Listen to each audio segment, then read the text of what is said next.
what's it like cooking during this time? Like you're stuck at home. It's like, are you eating shittier? No, as a matter of fact, we were fortunate in being able. I mean, there's a lot of options out there that people could definitely use to eat better. As a matter of fact, now is the time. Now is the time to actually get on track with your eating habits, because we don't know how much availability there's going to be for things that we're accustomed to eating. So I know that frozen vegetables aren't, out there, but we do have the fresh produce. I mean, that's there almost all the time when you go to the store. So now is a good time to up your veggie eating about 4 to 6 times a day.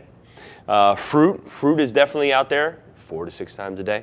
And again, in terms of like your protein sources, I would recommend, there are certain places that are restocking their meats on a regular basis, but other places, unfortunately, are not doing it as frequently.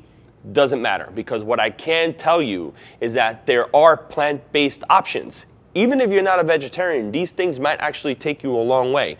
Now, again, frozen foods are kind of flying off the shelves, but not everything. So if you can find some plant-based options, you can definitely do that to keep your protein intake at a level that would be good to preserve and maintain your muscle during this time. But of course, if there's meats, of course, you can get out there and you can buy that. But I would definitely recommend portion control at this point. Portion control is going to be very important, not only to watch your waistline, but just to watch your resources. I'm telling you right now, I can't think of a more perfect time to get into these habits than right now.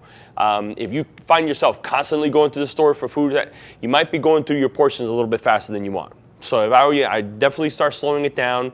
I know that, some with bigger families, it becomes a little bit more challenging, but try to look up recipes. There's recipes galore. I know the internet is still running during this whole pandemic. So find recipes that can serve 4, serve 3, serve 5, and you might find that you have more food at home than you can possibly imagine.